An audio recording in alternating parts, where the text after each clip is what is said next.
ये है पाटन का महल। पाटन के किले के आसपास कभी यहाँ हाथी और घोड़े के 16वीं शताब्दी में एक अलग ही माहौल था, जहाँ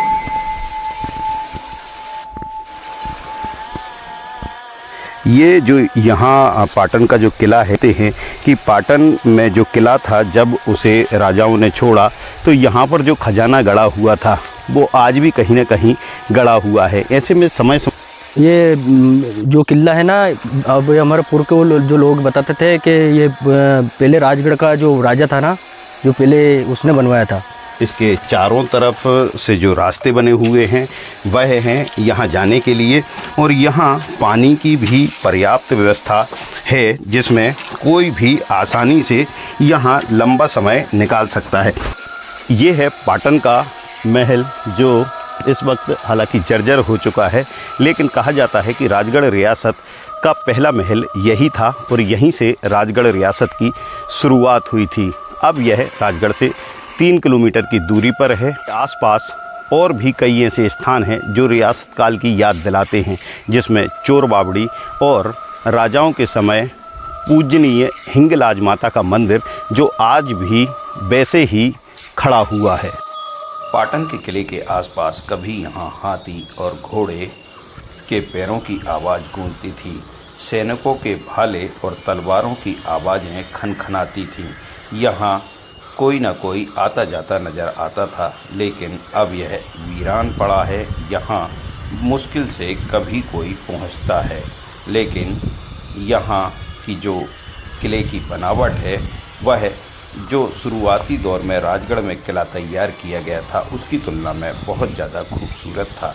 यही कारण है कि रानी ने यहाँ दीवान की जगह राजा को रहने के लिए कहा था।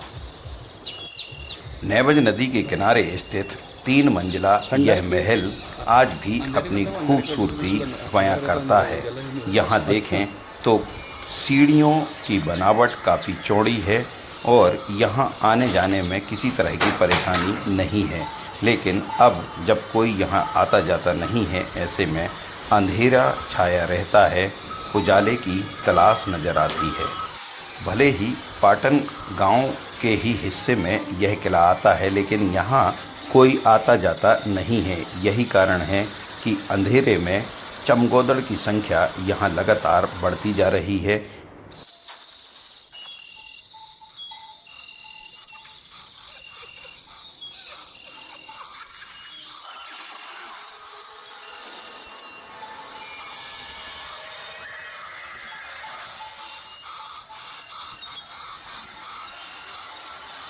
सोलहवीं शताब्दी में एक अलग ही माहौल था, जहां कमज़ोर राजा की हत्या करके कहीं न कहीं दूसरे लोग राज करने लगते थे। कुछ ऐसा ही डर डूंगरपुर की महारानी को था। ऐसे में उन्होंने जो उनका 16-17 वर्ष का एक बच्चा था, कहीं उसके साथ कोई घटना ना घट जाए, इसके लिए उन्होंने अपने सिपह सलार लोगों से एक जगह ढूंढने के लिए कहा जहां उनके बच्चे को सुरक्षित रखा जाए। ऐसी स्थिति में जो राजगढ़ आज कहलाता है वह पहले झुंझुनूपुर के नाम से जाना जाता था। यहाँ पर जब राजगढ़ रियासत की शुरुआत करवाई तो जो वर्तमान में राजपूत बोर्डिंग है, सबसे पहले उसको महल के रूप में स्थापित किया गया। वहीं उनके जो दीवान थे अजब सिंह, उन्होंने अपनी दीवानी के लिए पाटन को चुना, लेकिन पाटन अभी वर्तमान में जो राजपूत बोर्डिंग है उसकी तुलना में पाटन में बनाया गया किला बहुत ही खूबसूरत था। ऐसे में रानी ने यह कहा कि कहीं न कहीं जो अजब सिंह ने अपने लिए महल बनवाया है उसमें राजा मोहन सिंह जी को रखा जाए। हालांकि बाद में राजा मोहन सिंह जी कुछ समय यहाँ रहे और बाद में वापस राजगढ़ चले गए और उन्होंने राजगढ़ में बड़े महल की स्थापना शुरू की। राजगढ़ का किला और पाटन का किला दोनों ही नेवज नदी के किनारे बनाए गए थे। इसका कारण यह था कि कोई भी यदि किले पर हमला करता है तो उसे नदी पार करके आना पड़ेगा। इसके साथ ही इसकी खूबसूरती और जंगल होने के कारण यह सुरक्षित भी था। किले के निर्माण के साथ ही यहाँ माँ हिंगलाज देवी की भी स्थापना की गई थी, जो आज भी यहाँ पर उसी तरह नज़र आती हैं। हालांकि यह मंदिर सुनसान स्थान पर होने के कारण यहाँ ज़्यादा लोग दर्शन के लिए नहीं जाते, लेकिन पुजारी यहाँ नियमित पूजन करते हैं। माना यह भी जाता है कि रियासत काल से ही मंदिर के आसपास कोई खजाना गड़ा हुआ है, जिसकी तलाश में भी लोग लगातार पहुँचते। ये जो यहाँ पाटन का जो किला है, इसके आसपास कई ऐसे गड्ढे देखने को मिलेंगे आपको। ये माना जाता है और यहाँ के लोग या आसपास के लोग यह मानते हैं कि पाटन में जो किला था, जब उसे राजाओं ने छोड़ा तो यहाँ पर जो खजाना गड़ा हुआ था वो आज भी कहीं ना कहीं गड़ा हुआ है। ऐसे में समय समय पर कभी भी यहाँ के लोग आकर यहाँ बड़े बड़े गड्ढे खोदते हैं और तलाशते हैं कि खजाना कहीं हो सकता है। माना यह भी जाता है कि पाटन का एक ऐसा किला है जहाँ से सीधी एक सुरंग राजगढ़ के किले तक को जाती है। कहने को यह छोटा किला है, लेकिन इसमें जो इमारत बनी हुई है बड़ी ही सोच समझकर बनाई गई थी। देखें कि जब यहाँ रानी या राजा आसपास के लोग नदी तक पहुँचते थे तो उसके लिए एक रास्ता बनाया था। देखें ये वो रास्ता है, यहाँ से सीधा जो नदी तक जाते थे वो इस रास्ते का उपयोग करते हुए, यहाँ से मैं आपको बताता हूँ कि सीधे ये नेवज नदी का किनारा है और यहाँ से उतरते हुए सीधे अंडरग्राउंड यह रास्ता है पूरा, और ये रास्ता सीधा नदी की तरफ जाता है। और नदी के ही पास एक ऐसा स्थान बना हुआ है जहाँ से सीधा रास्ता जो राजगढ़ में महल बनाया गया था वहाँ तक जाता है। लोग मानते हैं कि ऐसे रास्ते इसलिए बनाए जाते थे कि जब कभी कोई दूसरे राजा या सेना उन पर हमला करे और कहीं विपरीत परिस्थितियां बनती हैं तो अपने आप को इन रास्तों का उपयोग करते हुए बचाया जा सके। ये जो किला है ना, अब हमारे पूर्व के जो लोग बताते थे कि ये पहले राजगढ़ का जो राजा था ना, जो पहले उसने बनवाया था। और एक इंगलाज मैया का मंदिर है यहाँ पुराना, राजा ने जो बनवाया था। एक ठाकुर जी का मंदिर है, बावड़ी है, चारों तरफ बावड़ी हमारे पाटन के यहाँ। जो पहले का राजा था वो पाटन में ही बसा था, उसके बाद में राजगढ़ बसाई थी उसने। एक इतिहास तो सन 1940 या 42 में श्री वल्लभ जी गुप्त ने लिखा। उसके पहले भी इतिहास लिखा गया है। तो ये पाटन का किला जो है असल में राजगढ़ का किला और पाटन का किला एक साथ बने हैं। और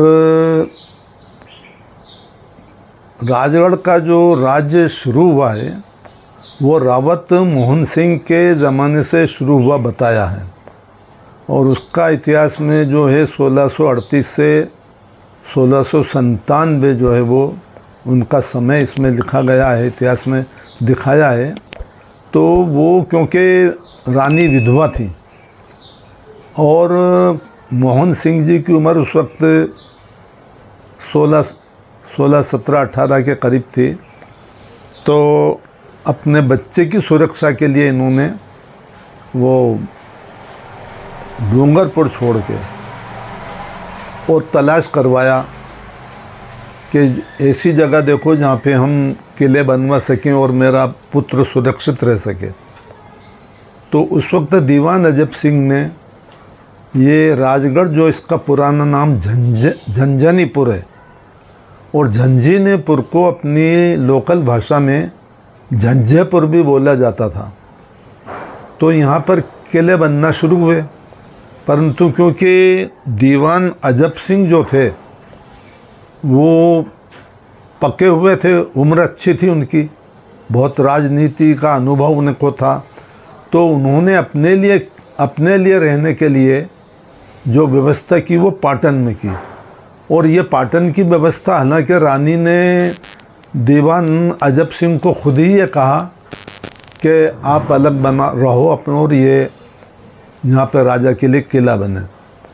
तो राजा के लिए जो किला बना उस वक्त वो तो खातीवाला महल, आजकल के खातीवाले महल के नाम से मशहूर हुआ, जो नदी के किनारे राजपूत बोर्डिंग बनी हुई है। पाटन से लगभग आधा किलोमीटर की दूरी पर स्थित एक बावड़ी बनी हुई है, जिसकी बनावट बहुत ही खूबसूरत है और यह किले से लगभग 500 से 600 मीटर की दूरी पर है। वर्तमान में इसे चोर बावड़ी कहा जाता है।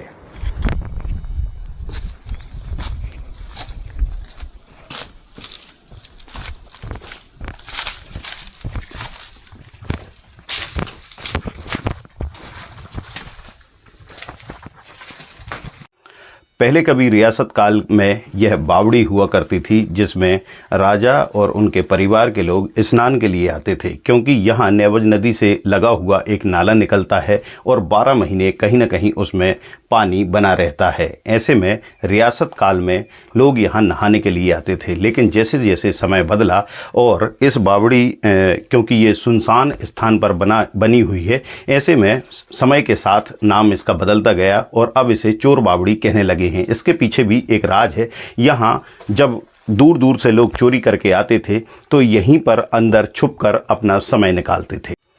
इस बावड़ी की सुंदरता या फिर बनावट इतनी अच्छी है कि यहाँ एक तो इसके चारों तरफ से जो रास्ते बने हुए हैं वह हैं यहाँ जाने के लिए, और यहाँ पानी की भी पर्याप्त व्यवस्था है, जिसमें कोई भी आसानी से यहाँ लंबा समय निकाल सकता है। हम देख सकते हैं कि यहाँ सकरे रास्ते हैं, और लेकिन पानी अभी भी, जो गर्मी का समय है इस वक्त भी पूरी बावड़ी भरी हुई है, और यही कारण है कि यहाँ चोर लंबा समय रुककर निकाल लेते थे और कहीं ना कहीं उन्हें इतनी सुनसान जगह पर ढूंढने के लिए कभी पुलिस या फिर रियासत काल की बात करें तो वहाँ उस समय भी कोई ढूंढने के लिए नहीं पहुँचता था। यह था राजगढ़ के पाटन के किले का इतिहास, जो अलग अलग सूत्रों से पता करके आप तक पहुंचाया है। हो सकता है कि इसमें कुछ कमी भी रही हो। ऐसी तमाम जानकारी और वीडियो के लिए हमें लाइक और सब्सक्राइब करते रहें। अलग अलग वीडियो आप तक पहुंचाते रहेंगे। इनसाइट स्टोरी के साथ भानु ठाकुर, राजगढ़ के लिए।